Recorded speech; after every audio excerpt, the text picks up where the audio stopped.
How do you know you're awakened?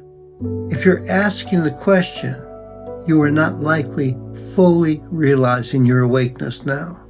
The awakened self would have nobody there to ask such a question. That you doesn't exist. How can I tell if I've awakened? Sanhia on the myth of becoming enlightened. Good now. Most of you who open these messages have the desire to awaken, or perhaps you might say to become enlightened, or to ascend, to become aware of your divinity, to let go of the identification with the I, me, body, ego self separate from the one. If you did not have that intention, you would have likely unsubscribed by now. There's still time, or at least would not be reading this message. As with all questions, there are no easy answers, and perhaps no answers at all. But we'll do our best. We could say that there are two schools of awakening theory. The first could be called the absolutists. They define the awakening process as an on-off switch. You are either awake or you aren't. There's no waffling back and forth, no being partially awake. Upon awakening, the person that the seeker has identified as me is no longer there. There's nobody there trying to accomplish anything or to get anywhere. There is nobody resisting or trying to change what is. There has been no change in the personality. There's simply no longer the presence of a separate self. There is no longer any ownership of self or anything else. The absolutists state there is nothing that the seeker can do to awaken.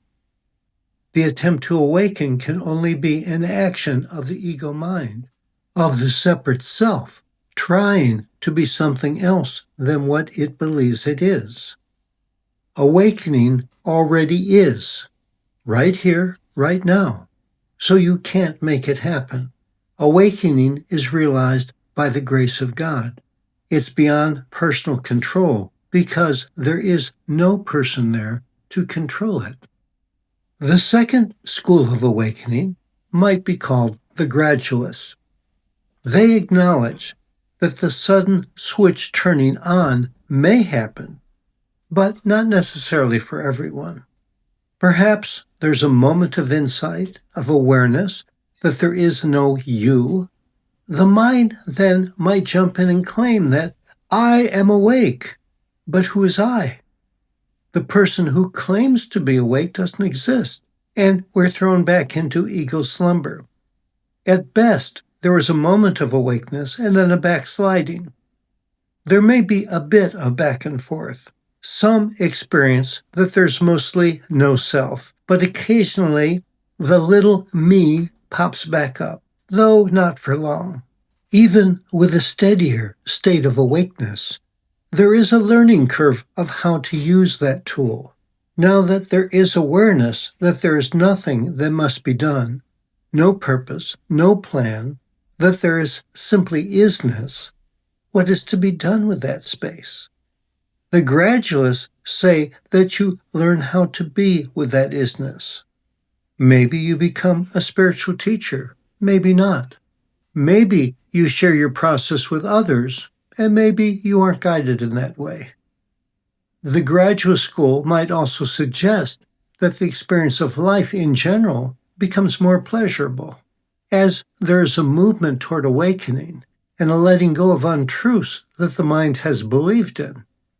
As one finds self being increasingly present, neither weighed down by the past nor anticipating the future, life likely becomes more peaceful, more pleasant. There may be fewer and less intense negative emotions, and daily activities likely may prove to be joyful experiences. So, the gradualists might suggest that as your focus remains on the awakening process, the experience of life involves less suffering. Both schools would agree that if you have a picture of the awakened, enlightened self as one who is above everything, always peaceful, free of all negative emotions, perhaps just sitting cross-legged for endless hours in bliss, and then you are likely part of the horde of seekers who find themselves frustrated by their inability to awaken. That is not the awakened state, for most people at any rate. The awakened you is like the asleep you, just not being a separated individual. No two awakened states will be the same. Sorry, there are no models out there. What you seek is within. The personalities and the preferences are not likely to change much. There will simply be no ownership or attachment to them. There is no way you can know what that will look like, nor what that awakening might feel like. Let's return to the initial question. How do you know you're awakened? If you're asking the question, you are not likely fully realizing your awakeness now. The awakened self would have nobody there to ask such a question. That you doesn't exist. There is the you that exists, but not the one who is the thinker or feeler or doer, but rather the one who is aware. There is no you who is the chooser. You are awake right now, every one of you. You always have been, you always will be. There is no time, no past or future. There is just the now. And in this moment, you are awake. You are aware of what's going on. That is awakeness. Your mind might be denying this awakeness and believing that you have to do something to arrive at such a point. But that doesn't eradicate your awakeness. It simply means that you're unconscious of your divine state. In what ways is this unconsciousness expressed? It's through thinking and believing that you are not all right as you are, that you need to be better. Something needs to be done. Neither you nor the world are as they should be. The process of realizing your awakeness is always one of subtraction, not of addition. There is nothing you have to become, because you already are that. It's just a matter of letting go, the subtraction. You let go of beliefs, particularly ones about what enlightenment should look like and how you need to be different than you are. If you think you need to be more disciplined, you let that go. When you think you shouldn't be feeling what you're feeling, you don't hold on to it. You can't let go of the feeling. That can't be stopped. It's like the weather. If you don't want the rain, you let go of that resistance. You can't stop the rain, so let it pour.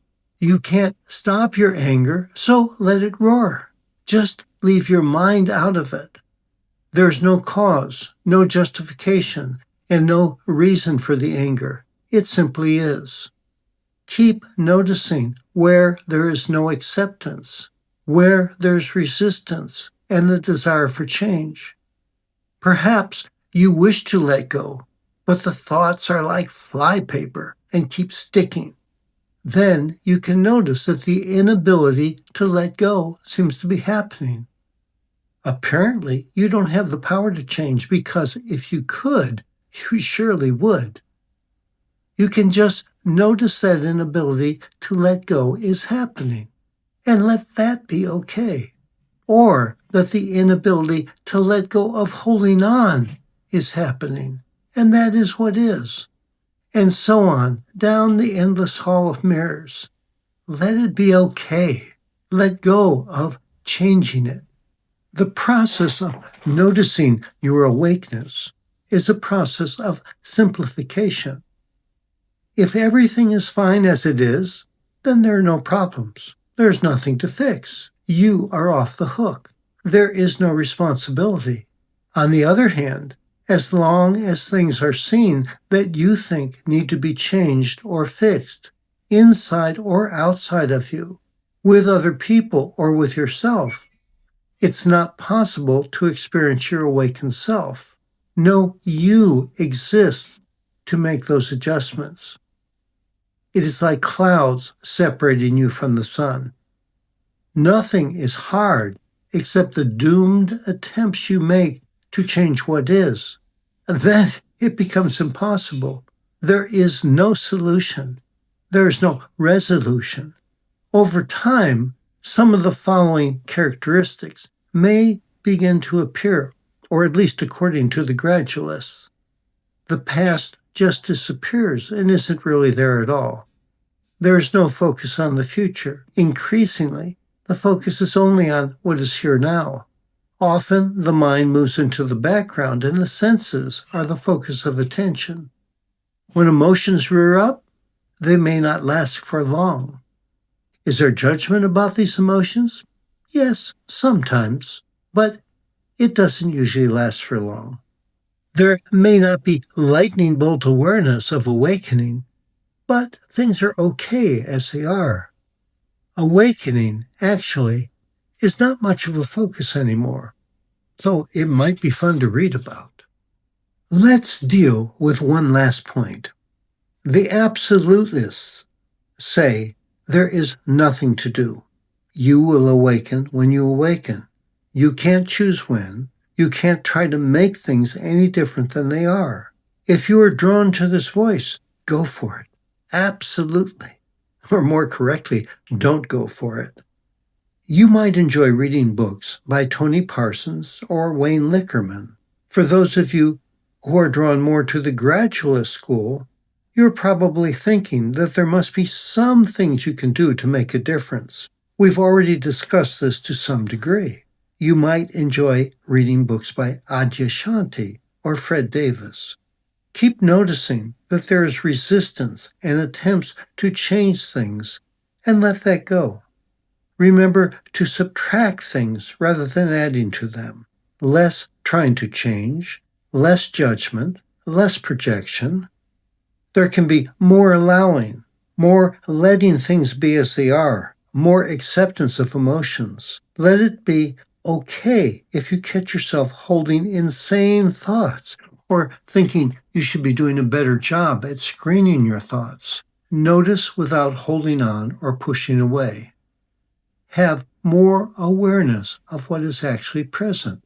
More senses, less mind. Do this when you notice your mind going on a bender. Use your other senses to notice what is really here. The focus of the mind is usually on what isn't here.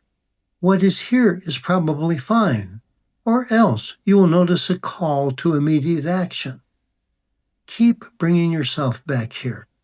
Look around, listen, smell, feel both with your body and with your emotions. As you are fully present, aware of what is here, you are awake.